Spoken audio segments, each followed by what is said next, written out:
আজকে দুপুরে আমার বড় ছেলের পছন্দের সরিষা ইলিশ রান্না করলাম আর আমার হাজবেন্ড কিছু বাজার নিয়ে আসছিল। সো হ্যালো এভরিওয়ান, আসসালামু আলাইকুম, welcome back to my other blog. আশা করি সবাই ভালো আছেন। আলহামদুলিল্লাহ আমিও ভালো আছি। তো আজকের ভিডিওটা শুরু করলাম কালকে সন্ধ্যা থেকে। তো কালকে সন্ধ্যা থেকে আমার হাজবেন্ড কিছু বাজার নিয়ে আসছিল। এখানে ছিল ইলিশ মাছ, চাপলি মাছ, আর ছিল 2টা সোনালী মুরগি, আর ছিল করলা, এখানে ছিল দেশি মালটা, আনারস, আর ছিল কিছুটা পরিমাণ বাদাম নিয়ে আসছিল।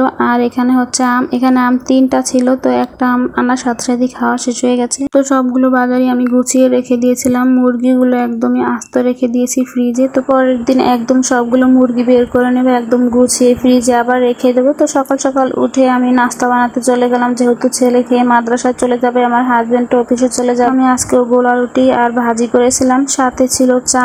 তো নাস্তা শেষ করে আমি ছাদে কিছু জামা কাপড় দিয়ে শুকাতে দিয়ে আসলাম, আর কিছু মশলা নিয়ে আসছিল, ওগুলো ছাদে একটু শুকাতে দিলাম। আজকেও সকাল থেকে প্রচুর রোদ্র, কি সুন্দর না আবহাওয়াটা, দেখতে অনেক ভালোই লাগতেছিল আকাশটা। তো বাসায় চলে আসলাম, এসে আবার দুপুরে রান্না বান্নার জন্য সবকিছু গুছিয়ে নিলাম। মাছটাকে আমি ভালো করে কেটে ধুয়ে পরিষ্কার করে নিয়েছি। এখন লবণ, হলুদ আর একটু লেবুর রস দিয়ে মাখিয়ে রেখে দিয়েছি। আমি এগুলোকে রান্না করব সর্ষে দিয়ে। আজকে সর্ষে ইলিশ রান্না করব। আর এদিকে কালকে যে করলাগুলি আনছিল, 2-3টা করলাই পেকে গেছে, আর এই করলাটা পেকে একদম ফেটে গেছে, অনেক সুন্দর লাগতেছে তাই না, একদম ফুলের মতো দেখাচ্ছে। আর এদিকে এগুলো ঝিঙে সবজি, তো এগুলোকে কেটে একদম সুন্দর করে পরিষ্কার করে ধুয়ে নিয়েছি। আর এদিকে পেঁয়াজ কেটে নিয়েছি। সরষেটাকে আমি ব্লেন্ডারে প্রথম গুঁড়া করে নিচ্ছি, তারপর আমি এখানে একটু দিয়ে দেব কাঁচামরিচ, লবণ আর একটু পানি দিয়ে আমি আর একটু ব্লেন্ড করে নেব, একদম মিহি করে নেব। সরিষা বাটার সময় একটু কাঁচামরিচ আর লবণ দিয়ে বেটে নিলে তিতাটা আর থাকে না, তাই আমি এভাবেই করে নেই। তো সবকিছু গুছানো হয়ে গেলে প্রথমে আমি ভাজিটা বসিয়ে দিচ্ছি, লবণ আর হলুদ দিয়ে প্রথম সেদ্ধ করে নিচ্ছি। আর এদিকে আমার ছেলে আম কেটে নিয়ে আসছে, বলছে আম্মু তুমি একটু খাও। তো আম কাটার সাইজ দেখে কেউ আবার কিছু মন্তব্য করবেন না, ও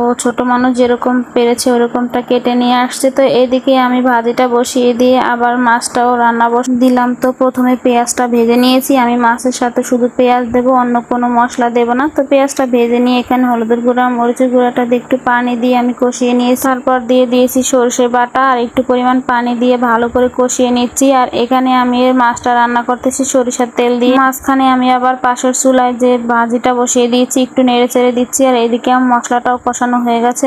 এখন মাছগুলো সব দিয়ে দেবো, দিয়ে হালকা একটু কষিয়ে নেব। তারপর আমি পরিমাণ মতো এখানে পানি দিয়ে দেবো। সরিষা ইলিশটা এভাবে ছাড়াও যদি কলা পাতার ভিতরে করে বানানো হয় বা ভাপ দিয়ে বানানো হয়, তাহলে আরো বেশি মজা লাগে। তো আমি আজকে এভাবেই রান্না করলাম। তো এদিকে আমার ভাত রান্না করাও হয়ে গেছে, ভাতটা চাপিতে ঢেলে দিলাম। আর মাছগুলোর ঝোলও একদম কমে গেছে, চুলাটা অফ করে দিলাম। আর এখানে আমি ভাজিটাকে একটু পেঁয়াজ ভেজে আমি একটু বাগার দিয়ে দিই। যেহেতু ঝিঙে সবজি থেকে অনেক পানি বের হয়, তাই ঝিঙে সবজিটা আমি আগে সেদ্ধ করে ঝাঁপিতে ঢেলে পানিটা ফেলে দিয়ে তারপর আমি পেঁয়াজ ভেজে তারপর ঝিঙেটা দিয়ে ভালো করে নেড়ে চেড়ে নামিয়ে নেই। তো এভাবে করে ঝিঙে ভাজি করলেই আমার কাছে মজা হয়, আর ঝিঙেটা রান্না করলে মজা হয়। আজকে যেহেতু সরিষা ইলিশ করে, তাই ঝিঙেটা ভাজি করে নিলাম। আর সরিষা ইলিশ আমার ছেলেরা খুবই পছন্দ করে, বিশেষ করে আমার বড় ছেলেটা অনেক পছন্দ করে। রান্না শেষ করে ছাদে চলে গেলাম সবকিছু আনার জন্য, জামা কাপড় আর যে মশলা শুকা দিয়েছিলাম ওগুলো নিয়ে আসার জন্য। ছাদে কিছু ফুল ফুটেছিল, আর যে আমি ড্রাগন গাছ লাগিয়েছিলাম, ড্রাগন গাছের নতুন ডাল বের হয়েছে, ওগুলো একটু দেখলাম। আর কাঁচামরিচ গাছের সুন্দর কাঁচামরিচ হয়েছে। আমার অ্যালোভেরা গাছের উপরে ছোট্ট একটা ফড়িং উঠছিল, আমি ওটাকেও দেখছিলাম, কি সুন্দর না। ছোটবেলায় এই ফড়িং কত হাত দিয়ে ধরতাম, এখন কেন জানি না ভয় লাগে ধরতে। তো দুপুরে খাওয়া দাওয়া শেষ করে বিকালের দিকে একটু পিঠা বানালাম, তালের পিঠা। তো আজকের মতো ভিডিওটা এই পর্যন্ত, সবাই ভালো থাকবেন, আল্লাহ হাফেজ।